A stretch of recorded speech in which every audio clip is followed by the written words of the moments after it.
দিনাজপুরের বিরামপুর সীমান্তে অসহায় ও হতদরিদ্র মানুষের মাঝে শীত বস্ত্র বিতরণ করেছে বর্ডার গার্ড বাংলাদেশ বিজিবি।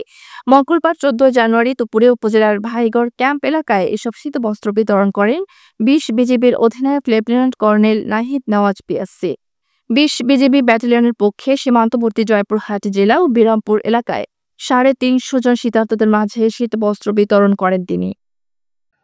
শীতের মধ্যে যারা দুস্থ এবং অভাবী যারা আছে আমাদের এই জয়পুরহাট ব্যাটালিয়ন 20 বিজিবির আওতাধীন যে এলাকা, তার মধ্যে আমরা আজকে ভাইগড়ে দুস্থ এবং শীতার্ত মানুষের মধ্যে কম্বল বিতরণ করেছি এবং এখন এই মুহূর্তে ভাইগড়ে যারা দুস্থ এবং শীতার্ত মানুষ তাদের মধ্যে আমরা কিছুক্ষণ আগে কম্বল বিতরণ করলাম।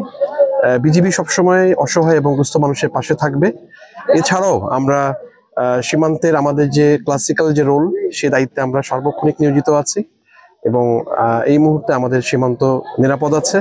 আমরা আশা করব যে আমাদের ভবিষ্যতেও আমাদের এই প্রয়োজনে আমরা আমাদের এলাকার, আমাদের নিয়ন্ত্রণাধীন এলাকার যারা মানুষজন আছেন, দুস্থ আছেন যারা, তাদের পাশে বিজিবি সবসময় থাকবে এবং সর্বোপরি বিজিবি হবে সীমান্তের আস্থা এবং নিরাপত্তার প্রতীক। এই ব্রত নিয়ে আমরা আমাদের কাজ করে যাচ্ছি এবং আগামীতে আমরা আমাদের কাজ চলমান থাকবে। ধন্যবাদ।